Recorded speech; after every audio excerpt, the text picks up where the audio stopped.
शिमशोन ने फिर से परमेश्वर से बल मांगा और कहा कि परमेश्वर मैं अपनी दोनों आंखों का बदला एक ही बार लूं इनसे और इनको फिर से मार गिराऊं और मैं फलिश्तियों के साथ मर जाऊं। ये खुद बोल रहा है ना, फलिश्ती के साथ मेरे प्राण भी जाए। यहाँ परमेश्वर ये बात बोल रहा है, प्रभु ने कहा कि मुझे दुष्ट की मृत्यु से कोई प्रसन्नता नहीं होती है। ओके, तूने गुनाह किया, तू तौबा कर रहा, तूने फिर से बल को मांगा, मैंने तुझे फिर से बल दे दिया। प्रभु मैं जीना चाहता हूँ परमेश्वर, मैं तेरे लिए जीना चाहता हूँ परमेश्वर, तू मुझे बल दे, तू मुझे सामर्थ्य दे।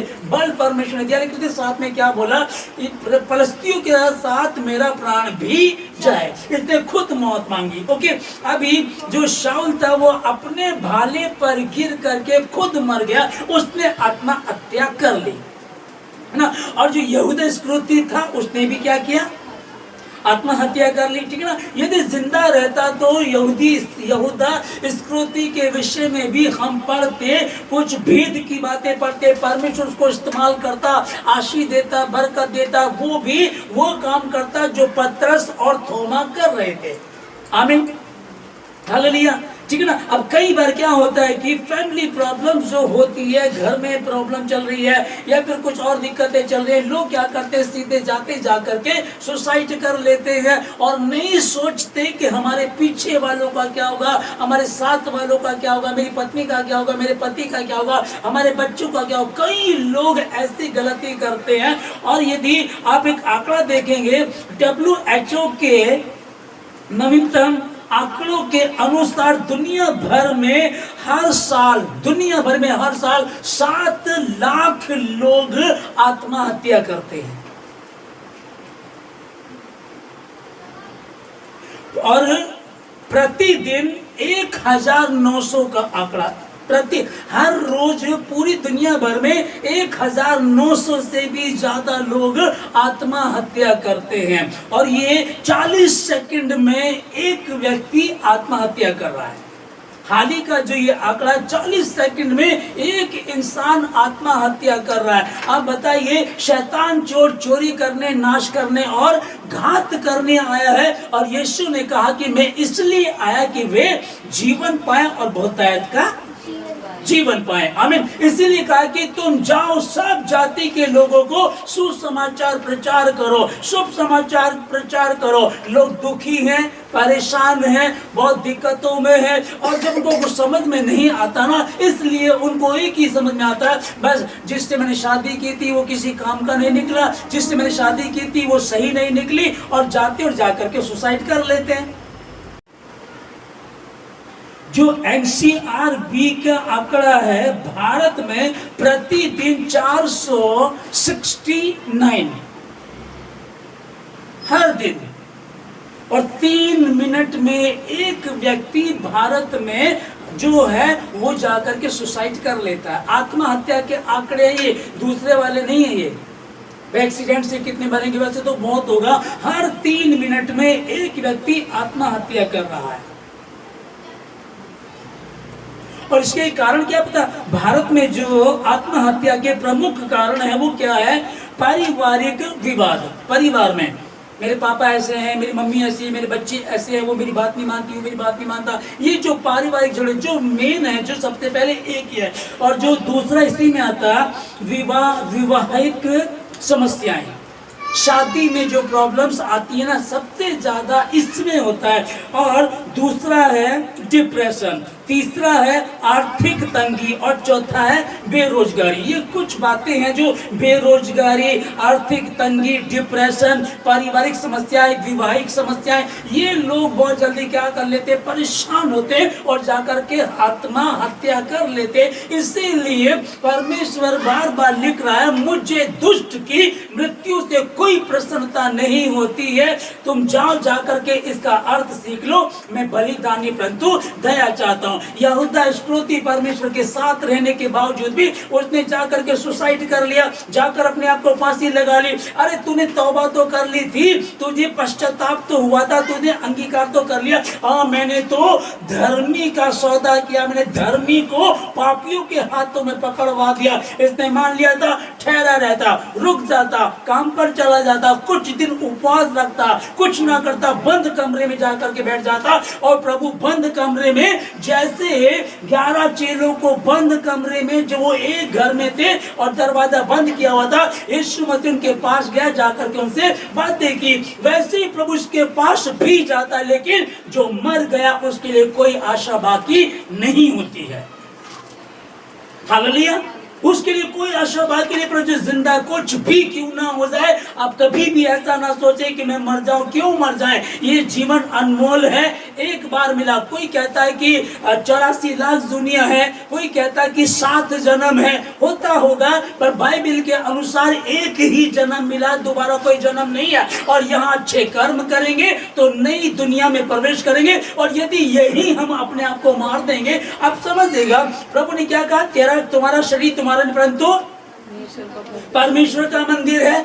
ओके, ये किसका शरीर है? ये मुझे तो दिया गया है। अच्छा, मैं अच्छे से खूबसूरत बना कर रखूं, अच्छा खाऊं, एक्सरसाइज करूं, योगा करूं, सुंदर बना के रखूं, प्रार्थना करूं, उपवास रखूं, आत्मा को, शरीर को अच्छे बना करके रखूं, क्योंकि ये मेरा नहीं है, मुझे दिया गया। मुझे कोई अधिकार नहीं है इसको खत्म करने का, मेरा तो है ही नहीं, लेकिन तो भी लगता है कि मेरा खत्म कर देंगे, जा करके मर जाएंगे। सरकार इस पे काम करती है। पहले होता था, पहले कभी होता था कि आत्महत्या पाप माना जा, अपराध माना जाता था, उसको पकड़ लिया गया। लेकिन यदि अब कोई आत्महत्या कर रहा है और पता चल जाए कि वो बेचारा वो बच गया, तो सरकार आती है, उसका इलाज कराती है, समझाती है उसको, अब ये अपराध नहीं है। तो भी आंकड़े सुन रहे हैं आप लोग, हमारे भारत के क्या आंकड़ा, हर 3 मिनट में एक व्यक्ति आत्महत्या कर रहा है। और पूरी दुनिया का जो है, हर 40 सेकंड में एक व्यक्ति, 40 सेकंड देखिए क्या होते हैं।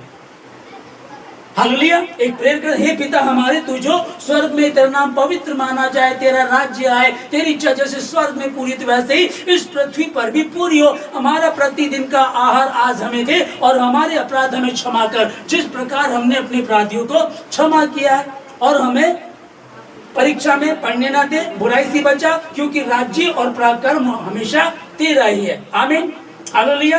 40 सेकंड खत्म, ये प्रार्थना करेंगे, 40 सेकंड खत्म, और हर 40 सेकंड में एक व्यक्ति सुसाइड कर रहा, आत्महत्या कर रहा। इसलिए प्रभु ने मुझे और आपको हमें कहा, जाओ, जा करके सब जातियों के लोगों को सुसमाचार प्रचार करो। यीशु मसीह ने आखिरी बातें कही, और जाओ, जो जो आज्ञा मैंने तुम्हें सिखाई है उनको तुम भी उनको मानना सिखाओ। कौन सी आज्ञा है? यहाँ बाइबल कह रही, मुझे दुष्ट की मृत्यु से कोई प्रसन्नता नहीं होती है। कि सरकार लगी हुई है बचाने पर लगी है, बहुत सारी संस्थाएं हैं जो इस पर काम कर रही है, भाई ऐसा नहीं करना चाहिए, तंगी है, परेशानी है, फैमिली प्रॉब्लम है, बैठ के बातें कर लेते हैं, परिवार में कुछ दिक्कत है, ऐसा मत करो, बहुत सारे लोग हैं। लेकिन आप समझिएगा, जब शैतान हावी हो जाता है, तब क्या आपको लगेगा कि मैं किसी समझदार व्यक्ति से जाकर के बात करूं, अपने परिवार से बात करूं, बड़े भाई से बात करूं, कोई काउंसलर है, कोई वकील है, किसी डॉक्टर के पास जाकर के इलाज कराऊं? नहीं होता, क्योंकि शैतान चोरी करने, नाश करने और घात करने आया है, और वो अपने काम में चूकता नहीं है, वो चूकता नहीं है बिल्कुल भी। और वो आया और आकर के यहूदा इस्करियोती को कहा, ठीक है, चल जा करके अपने आप को फांसी लगा ले। और यही था, पहला राजा शाऊल समझ सकता था, मैं बिन्यामीनी हूँ, मैं परमेश्वर का हूँ, अब्राहम, इसहाक, याकूब का परमेश्वर मेरा भी परमेश्वर है, उसी ने मुझे राजा बनाया, मैं तौबा करूंगा, माफी मांगूंगा, मुझे यह फिलिस्तीन नहीं मार सकते।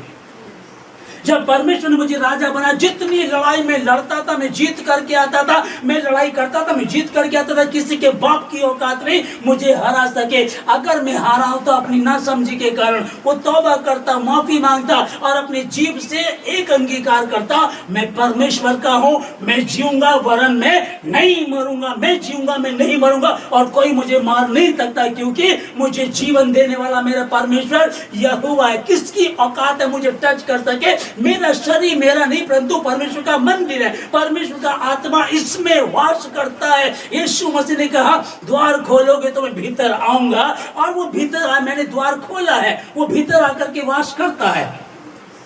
आमीन। वो भीतर आकर वास करता है। मुझे मारने से पहले तो इनका सामना करना पड़ेगा। अब देखिएगा, कुछ लोग जो बड़े लोग हैं जिनको डर रहता है कि भाई नेता, अभिनेता अपने साथ बॉडी बिल्डर को, बाउंसर को लेकर के चलते हैं कि वो हमें बचा लेंगे। इंदिरा गांधी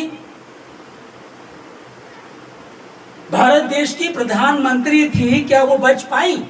बाउंसर साथ में नहीं थे क्या? राजीव गांधी, क्या वो बच पाए क्या? बाउंसर लेकर के चलो, जब वो उड़ा देते हैं। हालेलुया। अब समझ गए इस चीज को कि क्या ये चीजें बचा पाए। एक कार ऐसी आ गई है, उसमें बम भी काम नहीं करता है, एक ऐसी जैकेट आ गई है, एक ऐसे कपड़े आ गए हैं, ये हो जाएगा, ये हो जाएगा। बहुत सारी सुविधाएं हैं, होनी चाहिए, मैं मना नहीं कर रहा हूं, लेकिन तो भी क्या वो लोग बच पाए? बड़े बड़े अमीर लोग, नेता अभिनेता क्या नहीं मर गए हैं? है ना? फिर हम क्या करें, कैसे बचेंगे? एक ही चीज है, सिर्फ एक है, यदि तुम मुझ में बने रहो और मेरा वचन तुम में बना रहे, तब जो चाहो मांगो तुम्हारे लिए हो जाएगा। एक ही है, जो परम प्रधान के छाया स्थान में बैठा रहे वो सर्वशक्तिमान की छाया में पाएगा। आमीन।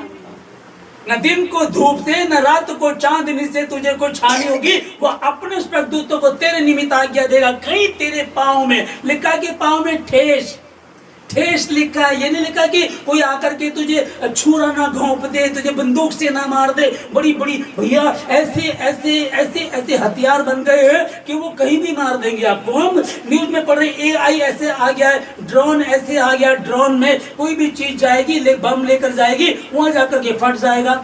बहुत ज्यादा हम लोग सुनते ना इस तरह का। हम कैसे बचेंगे? कौन बचाएगा?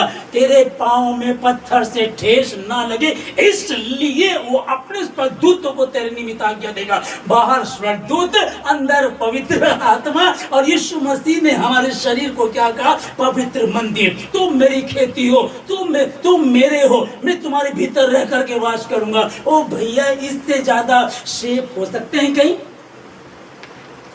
हालेलुया। इससे ज्यादा कहीं सेफ हो सकते हैं क्या? बाहर स्वर्गदूत, मैंने अपने स्वर्गदूतों को तेरे निमित्त आज्ञा दूंगा। हालेलुया। तेरे निकट हजार, तेरे, है ना? बहुत डिप्रेशन आ गई, बहुत दिक्कत आ गई, क्या करे समझ में नहीं आ रहा है।